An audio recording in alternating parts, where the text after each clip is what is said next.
नमस्कार, सत श्री अकाल, राम राम सा, हमारी वणक्कम, प्रणाम। आप सभी का ऑल्टरनेट मीडिया में फिर से स्वागत है। हमारे साथ जुड़े हुए हैं senior journalist Rajesh Kumar Singh sir. और मुद्दा बहुत इम्पोर्टेंट है, उल्लू लोगों को उल्लू कैसे बनाया जाता है, आजकल ये बहुत चल रहा है भारत में। तो इससे पहले कि हम आगे बढ़ें और राजेश सर की टिप्पणी लें, मैं इतना कहना चाहूँगी, कपड़ों का आविष्कार किया जाता था पहले। इतने कपड़े नहीं होते थे जब हम लोग इवॉल्व कर रहे थे।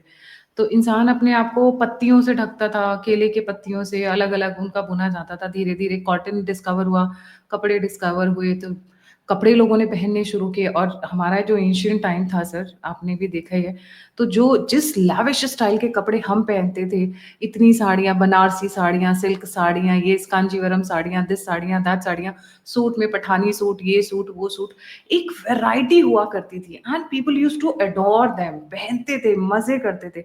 और उसमें चाहे वो महिला हो या पुरुष हो, उनका व्यक्तित्व निकल कर आता था, एक पर्सनालिटी निकल कर आती थी।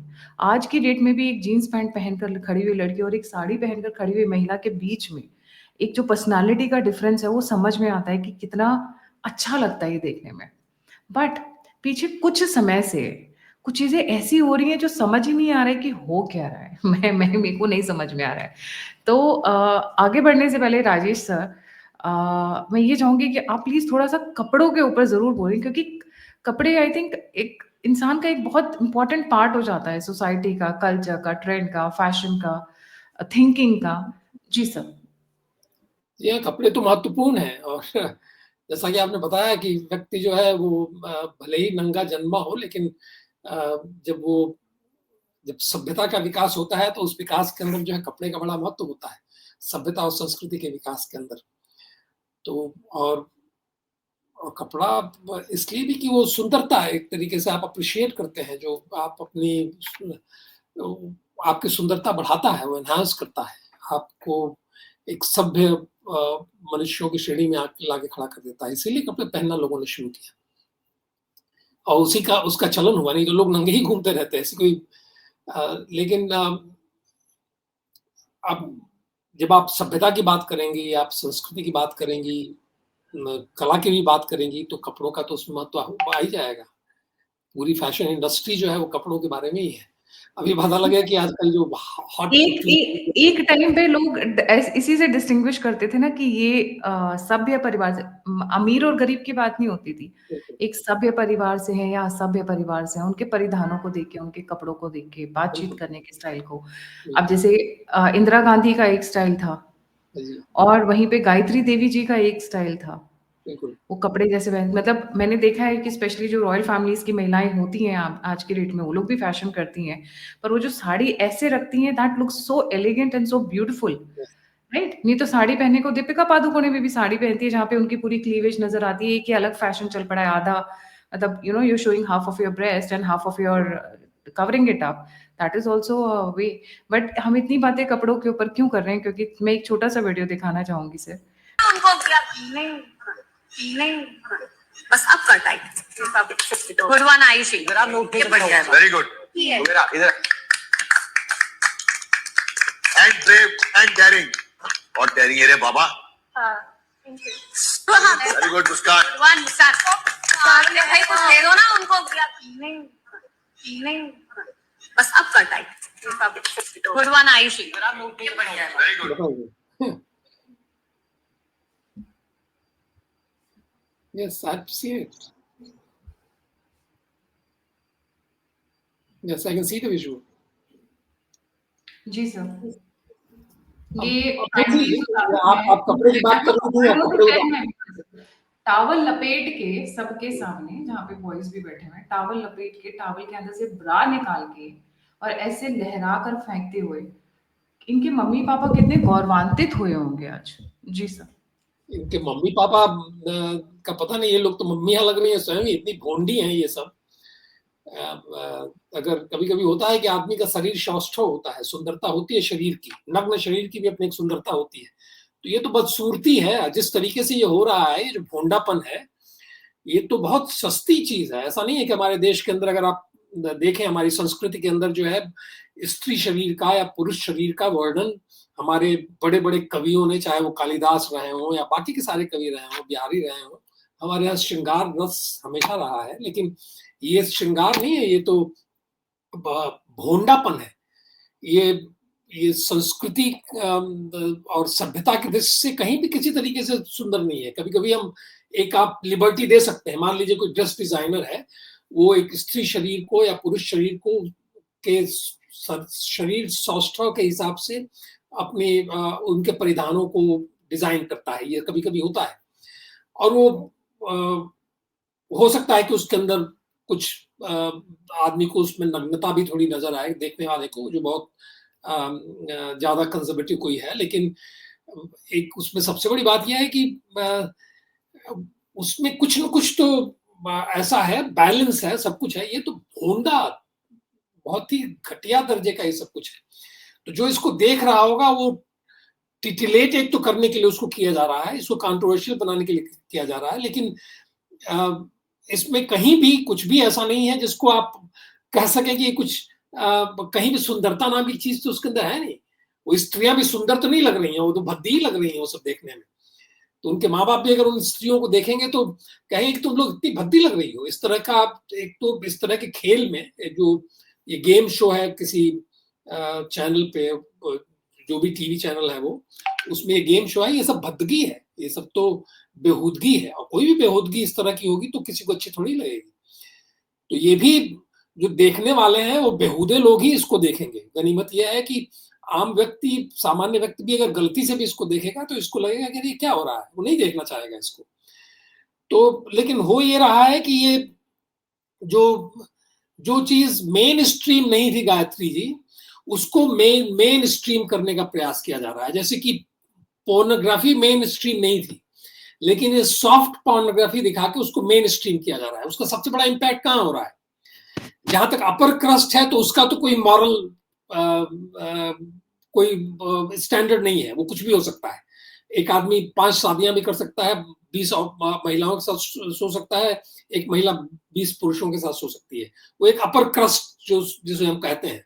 जैसे कि हमारे यहाँ बॉलीवुड के अंदर ये सामान्य तौर पर पाया जाता है कि कई बॉलीवुड के जो सेलिब्रिटी हैं, सब कुछ है, उनके मोरालिटी के पॉइंट ऑफ व्यू से आप उनको जज कर ही नहीं सकते। वो बहुत ही घटिया है मोरालिटी के पॉइंट ऑफ व्यू से वो लोग, उनका कोई स्तर नहीं है। लेकिन जो सामान्य जन है, विशेष रूप से जो नौजवान है और गांव देहात में रहने वाले जो नौजवान हैं, उनके ऊपर इसका बड़ा भयंकर असर पड़ रहा है।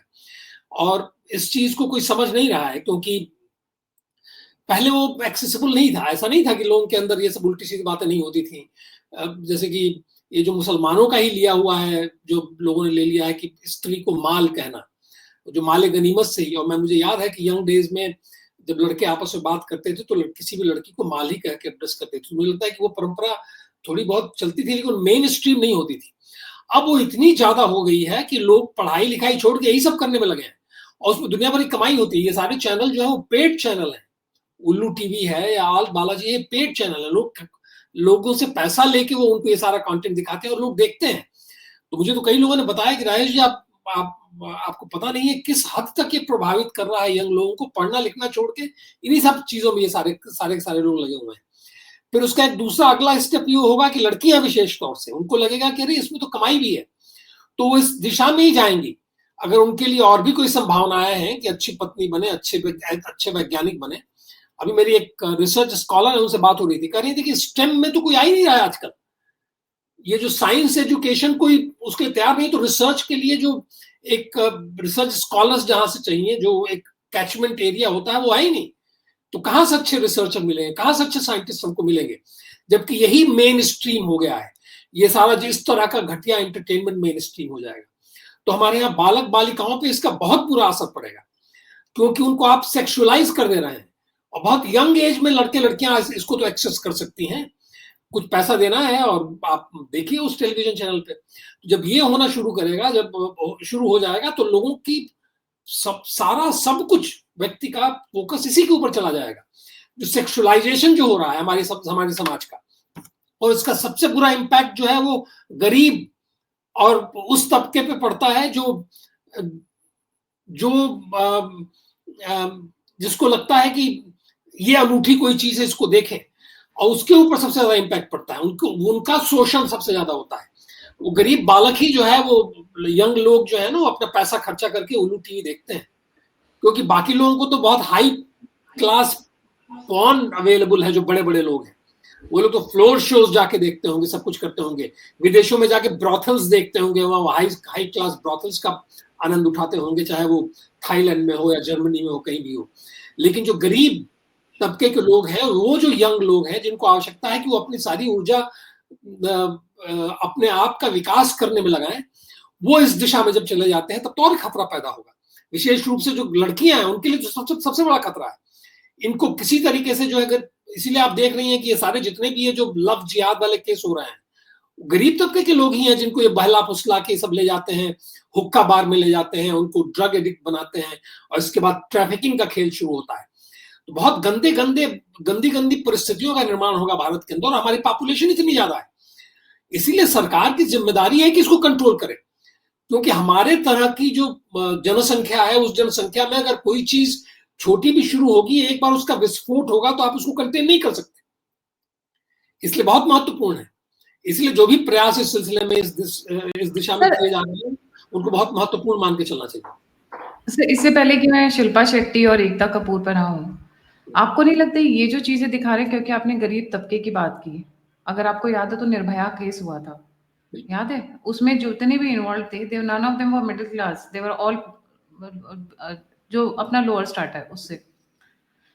ये लोग रेप के लिए लोगों को उकसाते नहीं है, इजंट इट? क्योंकि ये जो लड़कियां कपड़े पहन के घूम रही हैं, I mean they are sitting in front of the cameras, वहां पे कैमरामैन है, कैमरे की पूरी टीम है, शूटिंग की पूरी टीम है, एजाज खान है या जो भी एक्टर्स हैं, को एक्टर्स है, वो तो वहां पे है, वहां पे तो वो सुरक्षित हैं।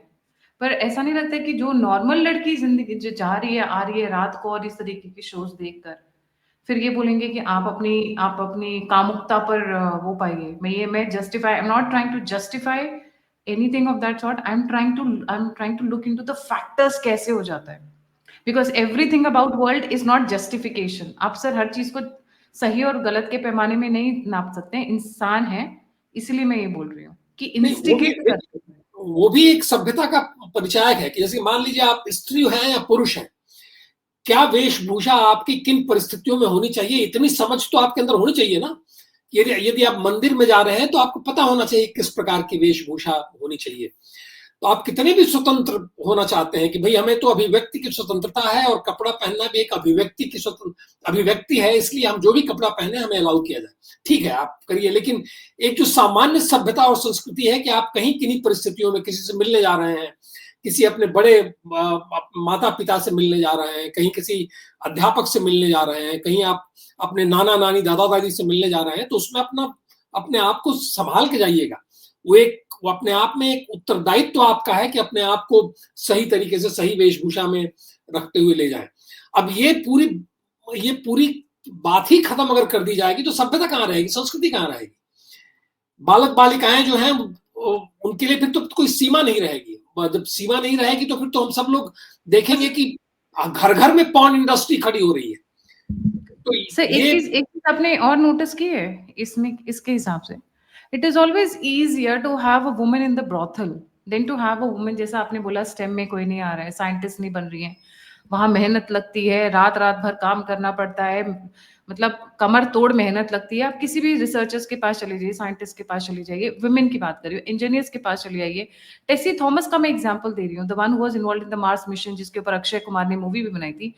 वहां पे वो महिला सिंपल सादी साड़ी में, आप उनका वेशभूषा देखकर देख लीजिए, यू कांट से कि this ordinary woman is an extra ordinary woman. Yes. This ordinary woman is an extraordinary woman through her achievements. Yes. कपड़े उतार कर नंगर घूमना तो बहुत आसान है, आपको अटेंशन भी मिल गई, और इसीलिए मैंने कहा ना, ब्रॉथल्स में हजारों लड़कियां मिलना बहुत आसान है, बट एक कल्पना चावला मिलना, एक टेसी थॉमस मिलना, एक रिसर्चर, एक साइंटिस्ट मिलना कंपैरिजन में बहुत मुश्किल है। दोनों, हाँ पैसे से आप इसको पैसे से आप खरीद सकते हो, उसके लिए आप क्या दाम लगाओगे? नहीं, वही समस्या है ना, वही मैं आपसे कह रहा हूं कि अगर ये संस्कृति चल पड़ी जिसके अंदर शरीर दिखा के और पोर्नोग्राफी से, इन सारी चीजों से अगर पैसा कमाने की एक संस्कृति चल पड़ी, एक परंपरा चल पड़ी, तो लोग उसी तरफ जाएंगे ना। ये नॉन फैक्टर है कि जो महंगी चीज है वो बाजार से गायब हो जाएगी, सस्ती चीजें जो है बाजार में घूमने लगेंगी। ये मार्केट की रियलिटी है। तो जिस परिस्थिति का निर्माण हो रहा है, उसीलिए सामाजिक बंधन और सामाजिक संस्कार, इन सारी चीजों का बड़ा महत्व हो जाता है। तो हम अगर संस्कारहीन समाज अगर हो गए हैं तो फिर माता पिता का उत्तरदायित्व क्या रह गया, अध्यापकों का क्या काम रह गया।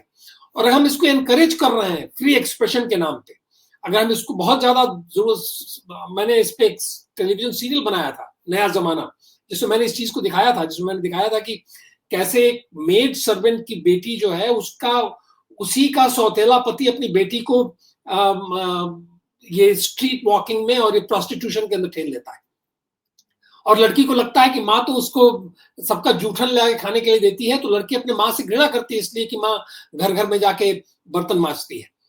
अब ये परिस्थितियां निर्माण हो रही थी उस समय उतनी नहीं थी, लेकिन मैंने बहुत पहले मैंने ये सन 2000 में बनाया था। तो उसके अंदर हमने कहा था कि जो मार्केट है, ये जो बाजारीकरण है, उस बाजारीकरण के अंदर ऐसी परिस्थितियां भी आएंगी, और जब ऐसी परिस्थितियां आएंगी तो आप नहीं संभाल पाएंगे उसको। इसलिए उसमें एक एक्टिविस्ट है, वो बार बार कहती है कि अगर हम इच्छाओं को इस तरीके से जगा देंगे, इतना जगा देंगे, तो उन सारी इच्छाओं को आप पूरा कहां से करेंगे। इसलिए हर जगह कहीं ना कहीं सामाजिक संस्कार, पूरा समाज मिलजुल के कुछ चीजों को मेन स्ट्रीम नहीं होने देता। देखिए, एक इंसान की अपनी जो फितरत है उसको आप पूरी तरह से मार नहीं सकते। अगर कोई चोरी करने पर आमादा है वो तो चोरी करेगा ही, लेकिन आप चोरी करने वाले चोरों की संख्या कम कर सकते हैं। आप उसको मेन स्ट्रीम नहीं कर सकते, जिसको देखो वही चोरी कर रहा है। अगर वो सब चोरी करने लगेंगे तो कोई भी कॉन्ट्रैक्ट, कोई भी अनुबंध, कोई भी व्यापार, कोई भी बिजनेस का संबंध या व्यक्तिगत संबंध चलेगा ही नहीं। इसलिए हमेशा प्रयास ये रहता है कि लोग इन सारी चीजों से को कंट्रोल किया जाए, उसके ऊपर नियंत्रण रखा जाए, और वहां हम भूल कर रहे हैं। एक वर्ड का इस्तेमाल किया, परंपरा। बॉलीवुड में ऐसी परंपरा चल रही है, कौन कौन है जो इसको चला रहे हैं, कौन कौन इसको बहुत ज्यादा पुश फॉरवर्ड कर रहे हैं, पहला क्वेश्चन। दूसरा क्वेश्चन, क्या is it targeted against Hindus and Hindu girls? क्योंकि बहुत आसान होता है, क्योंकि मैं ये मानती हूँ कि हिंदू धर्म जो चला है that is because of the middle class women, या फिर जो गरीब तबके के हैं वो अभी भी पूजा पाठ करते हैं, पैर छूते हैं, साड़ी पहनते हैं, मतलब जो भी आप समझ सकते हैं, रीति रिवाज फॉलो करते हैं उस हिसाब से। जी बिल्कुल, ये हिंदू समाज को ही तो टारगेट कर रहे हैं ये सारे लोग, चाहे वो लेफ्ट लिबरल गैंग हो या इस्लामिस्ट हो, ये सब के सब हिंदू समाज को ही टारगेट कर रहे हैं, उन लड़कियों को ही टारगेट कर रहे हैं। उनको आप जो फिल्म इंडस्ट्री के अंदर, बॉलीवुड के अंदर तो खैर वहां तो वो चाहते हैं कि उनको पूरी छूट दे दी जाए। अगर आज जो सबसे प्रसिद्ध नाम है बॉलीवुड के, जब अमिताभ बच्चन से लेके आमिर खान से लेके इन सब की बात मैं कर रहा हूं, अगर आज ये छूट दे दी जाए बॉलीवुड को कि तुम लोग पोर्नोग्राफिक फिल्म बना सकते हो, पूरा का पूरा बॉलीवुड पोर्नोग्राफिक फिल्म बनाना शुरू कर देगा। और ये हो चुका है पहले।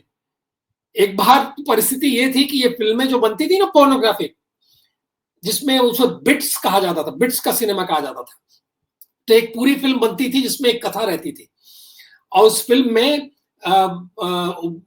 पोर्नोग्राफी के सीन्स जो हैं वो अलग से शूट करके रख लिए जाते थे, और चूंकि सेंसरशिप उसको नहीं पास करता, अगर सीबीएफसी सर्टिफाई नहीं करता उन फिल्मों को, तो उन बिट्स को जो एग्जिबिटर्स थे उनको दे दिया जाता था। तो वो जब अपने रात के शो करते थे तो उसके अंदर वो बिट्स डाल देते थे, पोर्नोग्राफिक फिल्म होती थी बिल्कुल। और जानते हैं कौन कौन लोग उसके अंदर उन फिल्मों में काम करते थे? धर्मेंद्र काम करते थे उन फिल्मों में, बड़े बड़े नाम, रजा मुरादी, बड़े बड़े नाम उन फिल्मों में काम करते थे, और फिल्में खूब चलती थी। उन फिल्मों की वजह से बड़ी कमाई की लोगों ने यहाँ पे, और धड़ाधड़ चलती थी। लेकिन उस समय विजय आनंद जो है सीबीएफसी के चेयरमैन हुए, तो उनके पास शिकायत आई कि साहब ये तो छोटे शहरों में हर जगह जो है तो पोर्नोग्राफिक फिल्में दिखाई जा रही हैं। तो उनकी समझ में नहीं आया, उन्होंने कहा हम तो इन फिल्मों को पास नहीं कर रहे, फिर कैसे दिखाई जा रही है? तब उन्होंने अध्ययन किया, और अध्ययन करने के बाद उनको पता चला कि ये हो रहा है, कि वो बिट्स शूट किए जा रहे हैं जिसके अंदर जो है धर्मेंद्र किसी को रेप बोल कर रहे हैं, कुछ इस तरह के जो बड़े बड़े स्टार हैं, वो सारे सीन्स जो हैं, बड़े बड़े नाम उस समय थे, जो उनको बहुत काम उस समय नहीं मिल रहा था, तो ये दिन भर का 5-10 लाख रुपए लेके और 1-2 घंटे काम करके ये लोग अपना काम करके चले आते थे। तो ऐसी ऐसी गंदी फिल्में उस समय बनना शुरू हुई, और तब समझ में आया विजय आनंद के कि ये खेल हो रहा है। तो उन्होंने इसके बाद कहा कि सेंसर बोर्ड, हम रोक नहीं सकते इसको अगर रोकना है तो फिर हमें पोर्नोग्राफिक फिल्मों के लिए, एक्स रेटेड फिल्मों के लिए एक अलग से सिनेमा हॉल बनाने पड़ेंगे। इन्होंने अपना आइडिया दिया, जिसको उस समय Sushma Swaraj information broadcasting minister थी, उन्होंने उसको शट डाउन कर दिया। लेकिन वो एक पहल थी जिसके अंदर कम से कम ये चीज रुक जाती कि आप जो क्लैंडस्टाइनली जो दिखा रहे हैं फिल्मों को इंटीरियर एरियाज में, वो बिट्स डाल के, वो नहीं होता। कितने लोगों ने उसमें पैसा बनाया, उसमें बिट्स फिल्म में 10-15 लाख में जिस तरीके से वो बनती थी, वो तो मजाक था फिल्म मेकिंग का। लेकिन मैंने देखा है कि कैसे 1-2 बजे जो है बड़े बड़े स्टार, नामी गिरामी लोग किसी जमाने के, वो लोग पहुंचते थे, उनको कहीं घोड़े बिठा के कुछ शूट कर देना है तो पोस्टर में उनका भी चेहरा रहता था इन सारी फिल्मों में, और ऐसी सारी फिल्में की गई और बड़े बड़े नामों ने इन फिल्मों को किया। तो क्या बताया जाए, तो बॉलीवुड की स्थिति यह है कि अगर उसको एक बार खुली छूट मिल जाए तो वो तो बिल्कुल कोई सीमा नहीं रहेगी उसके लिए। और उसका उदाहरण है आल्ट बालाजी, उसका उदाहरण है ये जो एकता कपूर है, जिसके ऊपर केस हुआ और पुलिस ने उसको कुछ करने से नहीं किया और कुछ उसके ऊपर एक्शन नहीं लिया, उसको हमने पद्मश्री दिया हुआ है, जबकि उसने कोई भी ऐसा कार्य नहीं किया है जो समाज के लिए हितकर हो, सिवाय इसके कि उसने पैसा बनाया है, सिवाय उसके कि एक ऐसा समय था जिस समय ये जो नकल करके, जो विदेशों में बोल्ड एंड ब्यूटीफुल टाइप के जो सोप ऑपेरा होते थे, उनकी नकल करके उसने फिल्म सोप ऑपेरा की शुरुआत की और उनको पद्मश्री दिया गया, क्योंकि उस समय information and broadcasting minister Smriti Irani थी, जो बड़ी अच्छी मित्र थी एकता कपूर की। और आज जो वो कर रही हैं आल्ट बालाजी में और सब कुछ, कहीं कुछ नहीं, सब पैसे का खेल है क्या। और आप इतना जान लीजिए, आपको आश्चर्य होगा कि इनसे आपने क्योंकि आल्ट बालाजी का नाम लिया, इसमें एक इम्पोर्टेंट, इन सबों के पास इतना पैसा है, इसके बाद भी इनकी पैसे की भूख मिटती नहीं है। गलत सलत काम में कैसे भी पैसा आना चाहिए, और पता नहीं क्या इनकी मानसिकता है, क्योंकि संस्कार तो इनके अंदर है नहीं। पूजा पाठ करके तिलक लगा लेने से संस्कारी नहीं होता आदमी, और बालाजी का मंदिर जो है हर साल 4-4 बार जाने से संस्कारी नहीं हो जाता। यहाँ तो परिस्थिति है कि बालाजी के मंदिर में पूजा करने के लिए जाते हैं और वहां अपनी रखैलों को लेके जाके वहां होटल में रहते हैं वहां पे, ऐसी परिस्थितियां। तो ये है बॉलीवुड की स्थिति। जब बॉलीवुड में ऐसा सब कुछ होगा तो ये मेन स्ट्रीम करने के लिए भी तैयार बैठे हुए हैं। जिस दिन आप खुला छूट दे देंगे, ये मेन स्ट्रीम कर देंगे, हर चीज मेन स्ट्रीम कर देंगे। आप बोलिए क्या करें सर। इसी कॉन्टेक्स्ट में एक बहुत इंपॉर्टेंट पॉइंट है कि ये जो इसके बारे में जो इन्फॉर्मेशन निकल कर आई है, ये बंदा Ajaz Khan is a member of DPCGC which was form by the ministry of information and broadcasting for controlling and regulating OTT platforms. ये सेंसर बोर्ड और ministry of information and broadcasting कर क्या रहे हैं? कुछ नहीं कर रहे हैं। Ministry of information and broadcasting ने और लॉ मिनिस्ट्री ने एक समय में कुछ रेगुलेशन रूल्स निकाले कि ये रूल्स आप फॉलो करेंगे। उसके ऊपर मैंने एक वीडियो बनाया तो आपको भेजा है मैंने। वो रूल्स ऐसे हैं कि उनमें कुछ है ही नहीं आपके ऊपर उसमें। और रूल से मुझे अब ऐसा लगने लगा कि इसलिए बनाया गया जिससे कि जो स्टेट लेवल पे राज्य सरकारें इन सारे चैनल्स को, चाहे अमेजन हो, चाहे ये सारे जो उल्लू हो, इन सारी चीजों को रेगुलेट करने के लिए तैयार बैठी थी, मुकदमा उनके ऊपर चला रही थी, उनके ऊपर FIR लॉन्च हो रहे थे। तो उससे बचाने के लिए इन्होंने ये रूल बना दिए जिन रूल्स को कभी कोई फॉलो नहीं किया गया। और सबसे बड़ा समस्या उसके अंदर यह है कि सारे के सारे ये चैनल जो हैं उनके सर्वर्स बाहर हैं, OTT प्लेटफॉर्म्स के सर्वर हिंदुस्तान से बाहर है। तो वो एक जो इंफॉर्मेशन टेक्नोलॉजी एक्ट है उसके अंदर एक सेक्शन 79 है, 79(1) है, जो कहता है कि हम आप जो इनको पूरी तरह से छूट देता है। सेक्शन 79 इनको कहता है कि साहब आप इम्यून हैं, आप भारतीय लॉज जो है उनको फॉलो नहीं करना है। तो जितने भी OTT प्लेटफॉर्म है, जितने भी ये बिग टेक कंपनीज हैं, ये भारतीय लॉज को नहीं फॉलो करते और उनको छूट है। तो उस बार रविशंकर प्रसाद ने एक बार धमकी दी कि साहब हम उस सेक्शन 79 का कोई एक और उसमें रूल है, एक सब क्लॉज है जो कहता है कि हम विड्रॉ भी कर सकते हैं, ये इम्यूनिटी हम वापस ले सकते हैं। लेकिन अभी तक उसका कोई इस्तेमाल नहीं किया गया। ये इस्तेमाल कर सकते थे उल्लू के खिलाफ, जो है इस्तेमाल कर सकते थे, ये आल्ट बालाजी के खिलाफ इस्तेमाल कर सकते थे। लेकिन इंफॉर्मेशन एंड ब्रॉडकास्टिंग मिनिस्टर भी वही है, टेक्नोलॉजी मिनिस्टर भी अश्विनी वैष्णव है, इन्होंने कुछ नहीं किया है। जबकि बड़े बड़े नाम जो लोग सरकार के नजदीक थे, दिल्ली में बैठे हुए थे, जैसे कि अपने वो जो अपने इंफॉर्मेशन कमिश्नर का जो नाम मैं ले रहा था, मैं नाम बार बार क्या नाम था, उदय माहुरकर जी, उदय माहुरकर जी, ये लोग सारे लोग दिल्ली में बैठे हुए हैं। इन लोगों ने सबको अपील की, कहीं किसी के ऊपर असर नहीं है। तो वो जब तक उस या तो इन सबको लाया जाए कि साहब कुछ भी है। और देखिए विदेशों के अंदर, चाहे वो जर्मनी हो, कहीं हो, हर जगह उन्होंने वो जो इम्यूनिटी है वो खत्म कर दिया। अब जो भी लोकल लॉज हैं उन लॉज को फॉलो करना पड़ेगा इनको। और एक बार लोकल लॉज को फॉलो करने की बात होगी तो कोई भी जाके मुकदमा करेगा कि आपने ये अश्लीलता दिखाई है, क्योंकि उसके लिए लॉज हमारे पास ऑलरेडी एग्जिस्ट करते हैं। लेकिन आपने उनको इम्यूनिटी दे रखी है, जबकि बाकी हर जगह से वो इम्यूनिटी धीरे धीरे हटा ली गई है, लेकिन भारत में भी उनको इम्यूनिटी दी हुई है। तो आप जब भी कोई कोर्ट में जाएगा तो कोर्ट में यही जाके वो प्ली लेके पहुंच जाते हैं ओटीटी प्लेटफॉर्म्स कि साहब हमें तो इम्यूनिटी है, हमारा सर्वर बाहर है और हमारे ये रिप्रेजेंटेटिव हैं, हम तो यहाँ है ही नहीं, हम तो विदेशों में हैं, हम तो यहाँ पे है नहीं। तो ये परिस्थितियां जो है इस तरह की इन लोगों ने बना के रखी हैं। इंफॉर्मेशन ब्रॉडकास्टिंग मिनिस्ट्री ने जो रूल बनाया उन रूल्स का कभी फॉलो नहीं हुआ। इसके बाद देखिए विचित्र बात यह है कि central board of film certification जो है उसके अपने रूल है। इन्होंने ये भी नहीं कहा इन सारे ओटीटी प्लेटफॉर्म से कि आप जो है जो रेगुलेशन आप करने वाले हैं, सेल्फ रेगुलेशन आप करने वाले हैं, कम से कम आप हमारे जो central board of film certification के जो रूल्स हैं उनको फॉलो करिए। ये भी इन्होंने नहीं कहा। उन्होंने कहा नहीं, आप अपने रूल बना लीजिए, अपना फॉलो कर लीजिए। अब बताइए, अब जब उल्लू से जुड़े हुए लोग जो है वहां बैठे हुए हैं तो आप क्या कहेंगे उसको? तो ये सब कुछ जो है किसी की समझ में ये आता नहीं है। देखिए एंटरटेनमेंट इंडस्ट्री का जो मूल स्वरूप है इस सरकार में बैठे किसी की समझ में नहीं आता है। नौकरशाही की तो समझ में बिल्कुल ही नहीं आता है। फिल्म इंडस्ट्री और टेलीविजन इंडस्ट्री के बारे में अब इनकी समझ शून्य है, नगण्य है, कुछ नहीं जानती है कि कैसे चलता है, इनकी इसका क्या टर्न ओवर है ये भी किसी को नहीं पता है। अभी ये जो वेव्स हो रहा है, जो वर्ल्ड ऑडियो विजुअल कन्वेंशन है, कुछ हो रहा है यहाँ पे, जिसमें प्रधानमंत्री जी ने भी जाकर उसमें भाषण दिया, उसमें कहा जा रहा है कि साहब हम तो $50 बिलियन की इंडस्ट्री हो जाएंगे। सारी बकवास है, सारे झूठे फिगर्स यहाँ वहां दी जा रहे हैं। हम कहीं ऐसे इंडस्ट्री नहीं होने वाले हैं, क्योंकि इनको पता नहीं है, इनको पता ही नहीं है कि क्या कैसे काम होता है, क्या चलता है। फिल्म इंडस्ट्री की कोई जानकारी नहीं है। ग्लोबल फिल्म इंडस्ट्री की भी जानकारी ना हमारी ब्यूरोक्रेसी को है, ना हमारी पॉलिटिकल लीडरशिप को है। तो उसमें समस्या है कि उसमें जिस तरीके से इनको कंट्रोल करना है, जिस तरीके से इनको रेगुलेट करना है, वो भी इनको नहीं पता है कि कैसे रेगुलेट किया जाए। सारी दुनिया के अंदर ये सारे रेगुलेशन अपनी अपनी जगह पे हैं। Central board of film certification हमारा जो है सबसे ज्यादा लिबरल है बाकी दुनिया के मुकाबले में, और वो बाकी हर चीजों को भी कहीं ना कहीं कंट्रोल करने का सिस्टम है। हमारे यहाँ कोई सिस्टम ऐसा नहीं है। जो भी है उसके अंदर अगर होता तो अभी तक सब कंट्रोल हो गया रहता। आज आपको जाके मुकदमा करना पड़ रहा है, आपको जाना पड़ रहा है सुप्रीम कोर्ट पर। सुप्रीम कोर्ट के जज कह रहे हैं कि साहब हमारे पास मत लेके जाइए, सरकार के पास लेके आइए। वो तो ईश्वर की कृपा थी कि विष्णु जैन ने वो पढ़ के सुना दिया कि देखिए ये है, ये सब कंटेंट है इसका, आप जरा पढ़िए इसको। और उसमें हमारे ख्याल से जो 2 जज लोगों की बेंच थी उसमें एक जज साहब ने उसको पढ़ा और तब उनके समझ में आया कि मामला गड़बड़ है। उन्होंने केस को एक्सेप्ट कम से कम कर लिया और सरकार से जवाब मांगा कि साहब आप क्या कहते हैं इस बारे में। नहीं तो वो तो उसको सुनने ही वाले नहीं थे।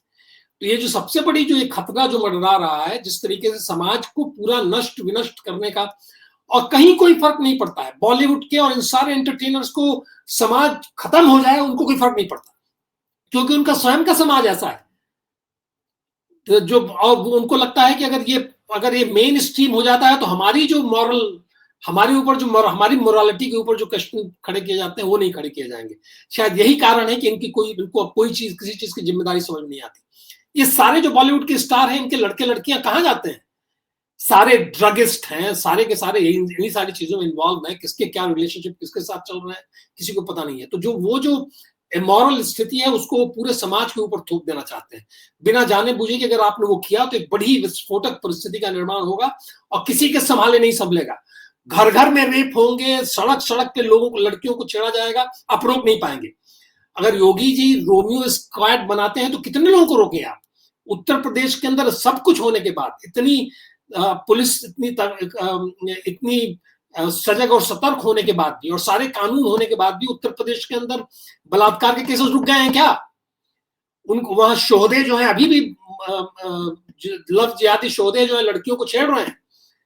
बार बार कितनी जगह जाके पुलिस जाके किसी को रोक पाएगी? परिस्थिति जब विस्फोटक हो जाएगी तो किसी के बस का नहीं रहेगा ये। इसीलिए सरकार को इसमें हमेशा इंटरवीन करना चाहिए। हर जगह सरकारों ने इंटरवीन किया है। सर एक चीज और आपने नोटिस की कि इस टाइप के शोज ज्यादातर, मैं एक बहुत एवरेज बात कर रही हूँ, जनरल बात कर रही हूँ, इस तरीके के शोज जब मैं हिंदू समाज की बात कर रही हूँ तो ज्यादातर महिलाएं देखती हैं। उनको लगता है oh I am looking so hot so cool, मैं माल लग रही हूँ, टोटा लग रही हूँ। बट उसके साथ जो आदमी लोग जो देखते हैं, ज्यादातर वो लोग देखते हैं जो परवर्ट्स नेचर के हैं, जिनको रात को सोने से पहले अपने आप को हैप्पी करना है। I'm using a very subtle language, trying to use it ये कंटेंट देखने के बाद में। अदरवाइज हिंदू समाज में तो आदमी जो लोग हैं वो या तो डिग्री में हैं या फिर जॉब पे हैं या किसी काम में लगे हुए हैं। तो एक बहुत छोटा तबका है हिंदू समाज में, या फिर मैं मेंस की कम्युनिटी में बोलूंगी, जो ऐसे सीरियल्स देखते हैं जिनका ना सिर है ना पैर है। सिर्फ वो देखते हैं जिनको ठंडा होना होता है। महिलाएं इसलिए ज्यादा देख रही हैं क्योंकि टीवी वाला जो ऑडियंस है सर, या फिर ये इस तरीके के ऑडियंस है, ज्यादातर वीमेन है जो हिंदू वुमेन है, because they want to feel liberated, they feel this is hot, this is cool. Am I right और रॉन्ग सर? जी, You're right, but the most important thing here is that this, it's not that such tendencies have never been there, they've always been there. अब लेकिन उन tendencies को सामाजिक जो कुछ प्रतिबंध रहते हैं, जो बंधन रहते हैं, उसके कारण उनको हम कंट्रोल में रखते हैं, वो मेन स्ट्रीम नहीं करते हैं। गायत्री जी, ये मेन स्ट्रीम होना समस्या है। अगर कहीं एक छोटी जगह कोई 1-2 लोग, 2-4 लोग, 10 लोग अगर पोर्नोग्राफी भी देख रहे हैं, किसी जमाने ब्लू फिल्म भी यंग लोग देखते थे, लेकिन वो मेन स्ट्रीम नहीं हो गया था। लेकिन because of the internet today वो सब मेन स्ट्रीम होता जा रहा है।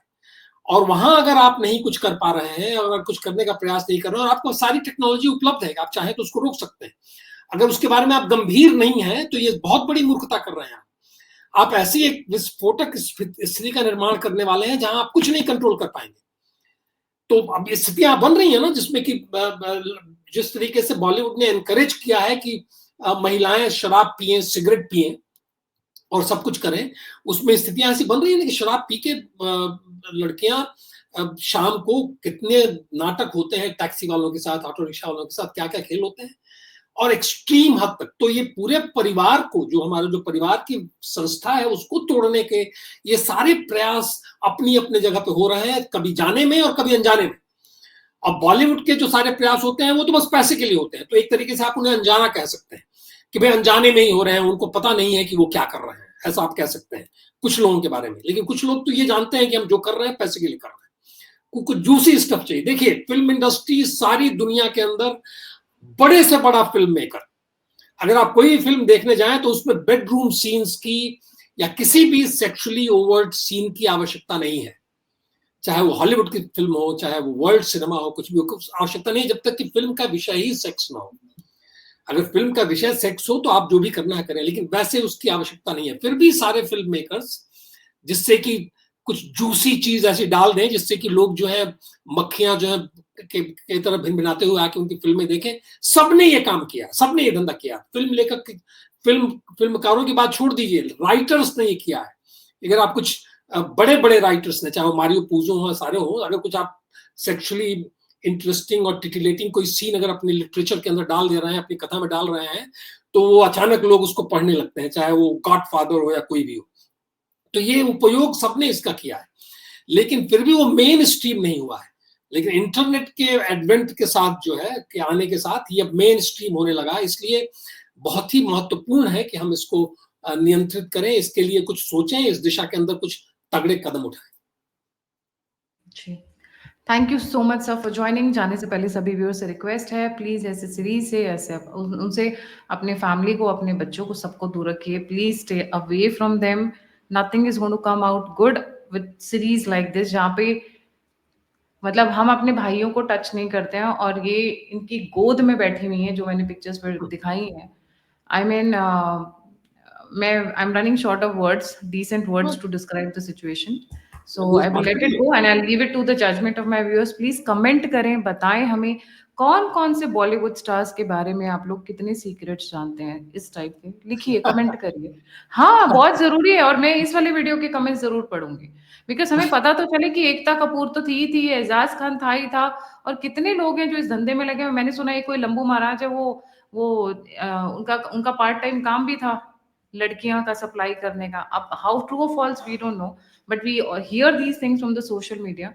कमेंट करें, बताएं हमें। Thank you so much for joining. जाने से पहले व्यूअर से रिक्वेस्ट है, it takes lot of efforts, lot of preparation, lot of studies to do it. Like, subscribe and share बनता है। और अगर आप कंट्रीब्यूट करना चाहते हैं तो यूपीआई और नंबर स्क्रीन के ऊपर है। जय हिंद, जय श्री राम, हर हर महादेव। नमस्ते, वंदे मातरम। वंदे मातरम सर।